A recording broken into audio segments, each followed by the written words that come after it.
Well, I would be remiss if I didn't say a few words about FlashForward. Any of you watching FlashForward? Good. All right. Tell your friends about it, because we need all the ratings we can get. We are what they call on the cusp, or a bubble show right now, which means we may or may not get renewed. We're all desperately hoping to get renewed. There's a wonderful crew of people, and you've seen our amazing cast on TV, all of whom have jobs that depend on us. And we have great plans for subsequent years. We'll see if the ratings, unfortunately, continue at the level they're at or reduce more. We won't be back for another year. That said, it will still have been the most amazing experience of my life to be involved with this gigantic, big budget television adaptation of my novel FlashForward, which is now seen in over 100 markets worldwide. It is the fastest selling television program in Disney's history. Disney owns ABC. And it's been an amazing experience for me. I'm just so thrilled and privileged to be part of it. The episode that airs May 6th, the first Thursday of May, I wrote, so watch that. Watch them all. Watch that one for sure. It's called Course Correction, and hopefully you'll enjoy it. How do you feel about the difference between the book and the series? The book and the series are different in several significant ways, and I am happy with all the changes. Before, David Goyer, Brandon Braga, and Jessica Brzezinski, who are the executive producers of the TV series, did an odd thing for Hollywood. They took Carolyn and me out to dinner at a really nice lunch, I should say, a really nice restaurant in Hollywood. How do you know it was a nice restaurant? Because Keanu Reeves was eating at the next table. And outlined for me what they wanted to do to the book in terms of adaptation and why they wanted to make the changes they made before I had signed the rights over to them. The typical Hollywood thing is just to get that piece of paper signed and then never talk to the writer again. And instead they said, they're honorable folk, they said, here's what we're thinking we want to change for television, and here's why we think those changes make sense for the American television market. And, you know, they did make sense for the American television market. In retrospect, I think a number of the changes were mistakes. I'll be blunt about it and honest about it. But I also have to take my blame for the mistakes, because when they sat down and said, here's what we want to do, I said, that makes a certain amount of sense. Let's go in that direction. So what are the key changes? And one of the key changes is that in my novel, the Flashes are 21 years in the future, and in the TV show, they're 6 months in the future. And actually, 6 months was my idea. They were going to do 1 year in the future. And these poor sots who live in Southern California, every month of the year looks exactly the same. It's all sunny and palm trees and women in bikinis. And I said, you know, that's all well and good if all your scenes are going to be in LA, but if you're going to have scenes anywhere else in the world, why not make it 6 months in the future, and then it'll be spring and fall or summer and winter, and you can visually distinguish the one timeline from the other. And they go, oh, that's a cool idea. So it became 6 months. You actually see some of the scars, let's say, creative scars left over, because this plot line about Janice getting pregnant can't play out in 6 months, right? We have the female FBI agent who sees herself pregnant, right? When it was originally conceived of as a 1 year time frame, she of course would have had the baby by the end of the season.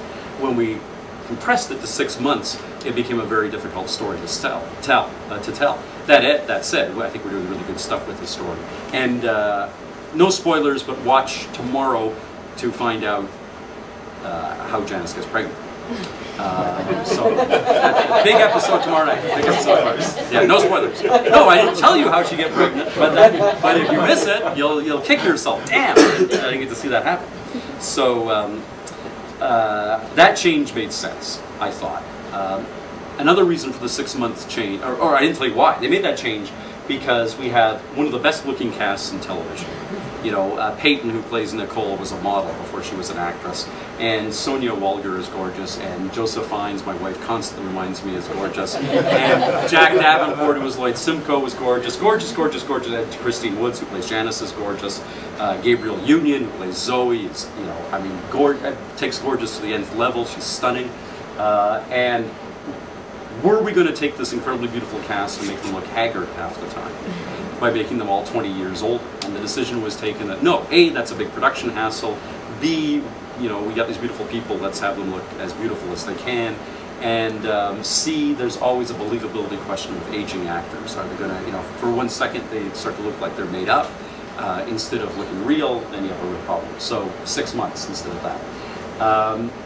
And it has its pluses or minuses. The plot line about Dimitri, which is straight out of my novel, a guy who has no vision, and people call him up and say, hey, guess what? I saw your obituary and you're murdered.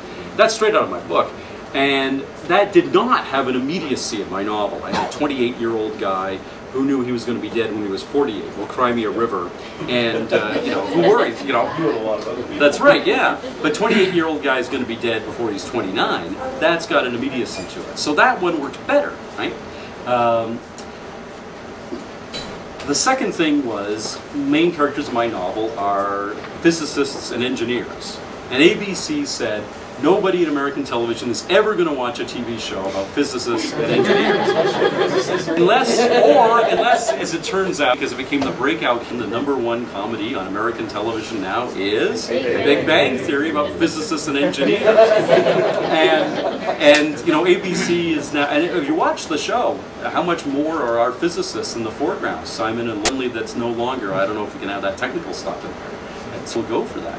And I had a great time when I was visiting LA, because one night Carolyn and I were going off to watch Big Bang Theory being taped, you know, a live studio audience thing.